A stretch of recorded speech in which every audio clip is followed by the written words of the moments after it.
The Bible isn't just a book of random stories. It's 66 different books that come together to tell one story. An incredible one. About God's love for us. And now for an amazing story, inspired by the book of 1 John, chapter 4, verses 9 to 11. As Victoria picked up her keys and opened the door, she looked around her tiny studio apartment. Barely bigger than a closet. She'd been so excited that she landed her first job out of design school, helping create window displays at Gimbel's department store. But moving to New York City hadn't been what she expected. Everything seemed so crowded and loud, and her apartment building was old and dingy. As Victoria stepped out onto the hallway, she spotted an elderly neighbor, Mr. Finkenhofer, carrying his groceries back to his apartment. Hello there, Miss Vicky. Going home for Christmas? Yes, sir. I've got a flight to Indiana tomorrow. Christmas Eve. What about you? Oh, my son and his family are with his wife's parents in Guatemala this year, so it's just me. He held up his bag of groceries. I've got a canned ham right here. Oh. It sounded pretty depressing to Victoria, but she nodded and headed for the elevator. It's broken again. Take the stairs. In the stairwell, Victoria passed Keisha, the woman from 2 doors down. Merry Christmas. Well, I hope it is. My daughter's home from the Air Force Base, but I can't even do a Christmas tree this year. Victoria nodded.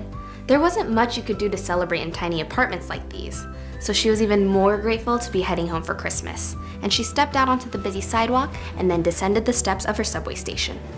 She checked the weather app on her phone and noted the snowy storm coming in. Just in time for Christmas. Perfect. Perfect, that is, until she remembered she needed to fly home. Uh-oh. Her spirits rose again, though, as she emerged from the subway and spotted the huge display at Gimbel's department store. They gleamed with lights and colors of a magical winter wonderland. Oh, good. The snow stayed up. Victoria had spent 11 and a half hours the previous day twisting fake snow and tiny lights around hundreds of branches on the new trees that were added to the display. It was tedious work, but she hoped soon she'd actually be designing displays. I'll ask Miss Robinson today. But before Victoria could even ask, Miss Robinson invited her into the back office. We've really enjoyed having you on staff this month, Victoria. Oh, me too. But Christmas sales haven't been good, so we have to cut staff going into the new year, and, well, you've been here the shortest time. Victoria's hands tightened on her seat.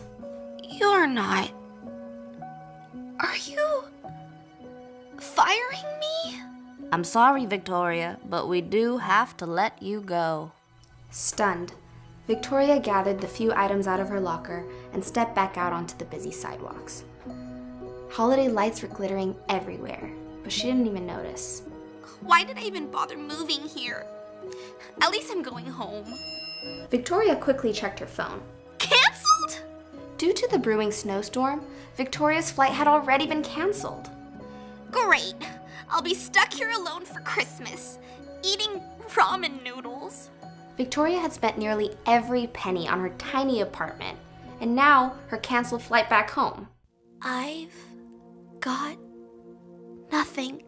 Her feet carried her down the street, but Victoria was too busy feeling sorry for herself to notice the snowflakes beginning to float through the air.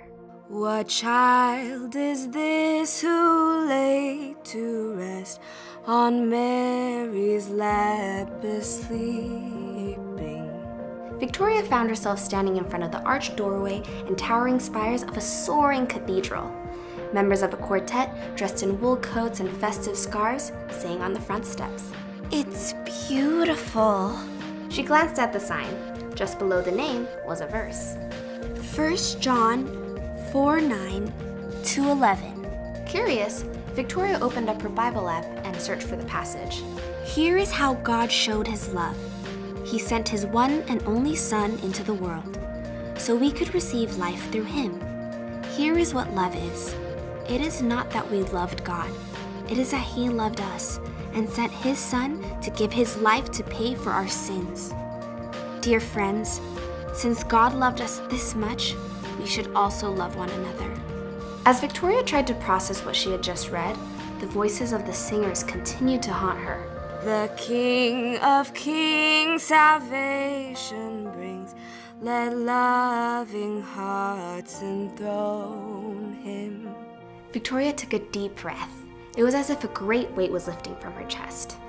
She might not have much this year, but that didn't change the gift God had given to her, or that she could still pass it on. I've got it. Before reaching her building, Victoria made a quick stop to the 99-cent store. Then, she bolted up the 4 flights of stairs to her apartment, cranked up the music, and got to work. When she finished, half a dozen branches from the park down the street were wrapped in cotton and twinkling lights. Strings of popcorn and cranberries festooned the walls and ceiling. Now for the invitations. An hour later, Victoria showed up at Mr. Finkenhofer's door. You're invited to my place for Christmas Eve dinner. Ramen surprise. Sounds delightful. I'll bring the ham. She knocked on Keisha's door too. I've got Little Debbie Christmas trees for dessert. Count us in. Victoria found herself humming Deck the Halls as she returned to her own festive wonderland and watched the snow come down outside. Though nothing worked out the way she had planned, she was grateful to recall that she always had something to give.